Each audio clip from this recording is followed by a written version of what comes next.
Now, if the Statue of Liberty inscription were written today, it might read like this: "Give me your educated, those that might soar, those that do well on the skills test score." Now, both Britain and America are moving to a focus on skills and a tougher stance on undocumented arrivals, much like Australia has for many years. Locally, recent, much criticised policies in migration, such as greater English expectations on prospective spouses and a reduced humanitarian intake, are, in the short term, responses to COVID-19, but they actually reflect longer-term trends. Now, one of the least acknowledged aspects of the immigration debate is the very different economic environment new immigrants enter today. Decades ago, they landed in a labour-hungry industrial economy. There were jobs aplenty in factories, hospitality and nation-building projects such as the Snowy Mountains scheme. Not so anymore in a service economy.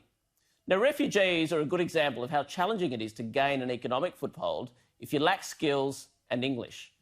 Now, a new study of refugees arriving between 2002 and 2011 found they were more likely to be on Centrelink, but after 3 years, the numbers dropped dramatically as they transitioned to the disability pension. Barely a fifth of refugee studies were employed 3 years after arrival. Now, all migrants arrive wide-eyed and full of hope. They're universally ashamed to accept welfare, but it's understandable if they become demoralised in the face of labour market challenges. Now, a decade later in the same study, refugees were 4 times more likely to remain on welfare. Now, our unskilled migrant labour comes in the form of refugees, family reunion, and others such as those from New Zealand, many of whom are of Pacific Islander background. Now, the marriage aspect also matters.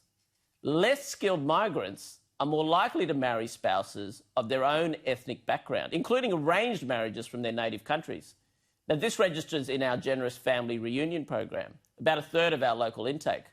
Now, in contrast, the highly skilled are more likely to intermingle and intermarry. Australia's high rates of mixed marriage are a great marker of our multicultural success. Now, marrying within one's ethnic group may seem harmless, but over time, such trends heighten an ethnic identity at the expense of a more cohesive national one.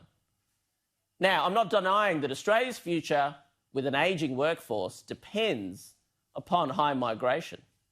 But critics of government's tougher stance should recognise the changed economic environment migrants enter today.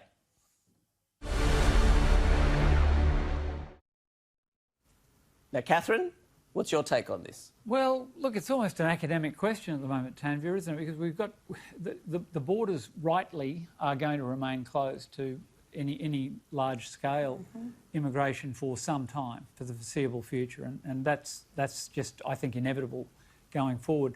Your other points are well made. I just draw the distinction. I think we stack up pretty well on our humanitarian program. Frankly, it's one of the great arguments over borders in happier times, whether we weren't pulling our weight. Yet internationally, people want to come to Australia for very good reasons.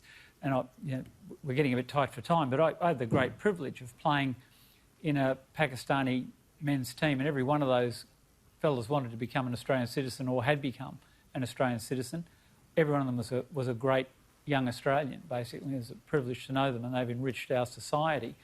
The marriage issue, I'm just not au fait enough with that. I'm going to throw to Emma and Corey and defer to their expertise on that, because it's not one that has occurred to me, but your point's well made, that if you don't broaden your connections, your employability, language facility and so on, probably stagnates, and there's a risk that you become ghettoised without using that.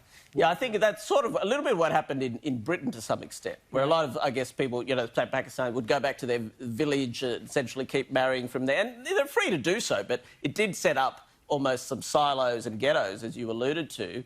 Look, I should clarify, in no way I'm saying we should be absolutely taking refugees and we should be spending money of them. That's what we do. We spend amongst the highest rates in the world, but we don't want to set them up for failure. And that's why we need to take a certain number and not too many, because I think we potentially set them up for failure. Now, Corey, what have you got to say on this? Tanveer, you've opened it up, so here it comes. Our migration system has been scammed, misused and abused This is the most desirable place, or one of them, for anyone to want to come to. We should pick and choose those who are going to make an immediate contribution, economic and contribution to this country. We've got to put a stop to the backdoor rorts of student visas, the spousal or the marriage or the family reunion stuff, because it is absolutely working against our economic interests. And I would sum up with this, Tanveer. Our per capita income has been going backwards or growing at a less strong rate since we've had high migration. It is not working in the national interest. Politicians love it because it props up GDP, but it's working against all of us. Well, no, thanks very much, Corey. Now, Emma, look, you represented a marginal seat where these issues were front and centre, an outer metropolitan seat in Sydney. Now, I imagine you'd be all over this. Yeah, right. So out in Lindsay, where I was, I didn't have the diversity in population, such as the seat beside me in Chifley or Blaxland, or even Chris Bowen has over in his seat.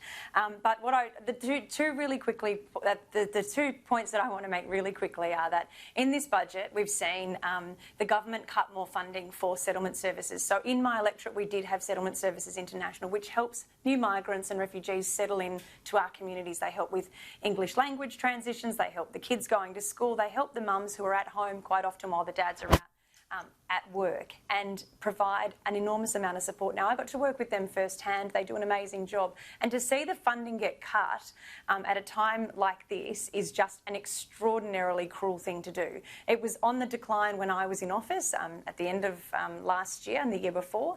And I just can't see a way where we can help improve the lives of migrants who we've allowed to come here, and then once we get them here we say, well, we're not going to help you, because it sets them up for failure. The second thing, and the second point that I do want to make, is that by 2050 our rates of migration will have seen the economy grow by 40% because of our ageing population. So Corey, you're right with the GDP, it does prop us up, but we do have an ageing population. We do need to think about who's filling those skills shortages and those gaps.